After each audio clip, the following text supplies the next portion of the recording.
Hello, welcome to Pam's Kitchen. Today's lesson is going to be about making soap.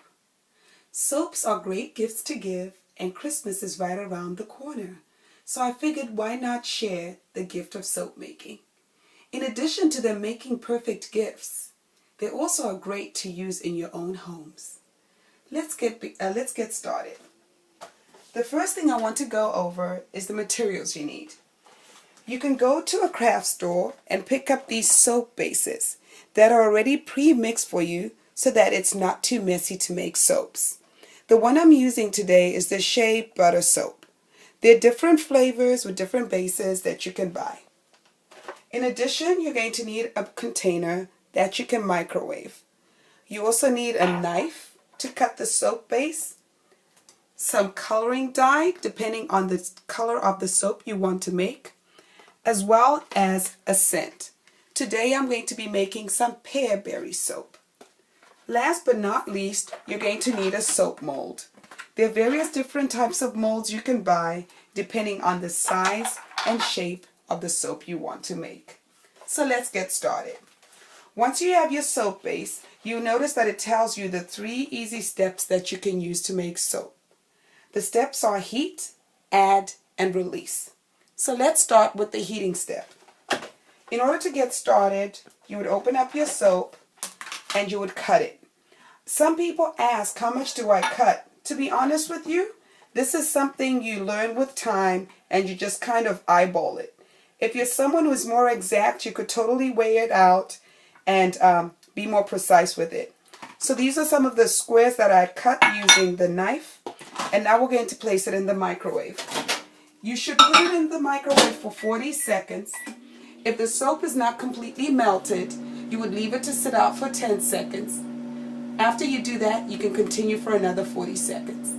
The nice thing is, as you are working, even if you get soap on your workspace, it's so easy to clean. So all you would need is just a wet rag and your surface area is back to clean. The beauty of making soap, it's not too messy. So while I'm waiting for my base to melt, I'm just taking some things out of the way so that we can work. And I'm also putting my molds in line so that I'll be able to pour the molten soap in there. I'm thinking I'm going to make blue soap because blue is my favorite color. What do you have it? It's all melted. And soap is pretty fun to make because look at it. Doesn't it look rich and creamy? It almost makes me feel like drinking some. So since I'm making blue soap, I'm going to add some blue coloring. I usually try to add it a drop at a time just to make sure that I don't add too much. If you add too much, not to worry. All you have to do is melt a little more soap and add it. I like it looking a little pale blue, so this is perfect. And then I will add my scent. Mix it up. This is my favorite part. It smells so fresh. I also like to add a little oatmeal. The oatmeal will help the soap act as an exfoliant. So I would love to add that. In addition, if you have different things in your cabinets, you can add them to it to make your soap not only fun to look at, but they'll also help it smell good. All we do at this point is we stir it up. After it's all stirred up, you can melt it into your mold. By adding stuff and melting it into our mold, we're actually up to step 2. At this point, you have 2 choices. You can either leave it to sit out, which will take about an hour to dry, or you can put it in your fridge, which will let it take about 20 minutes to dry.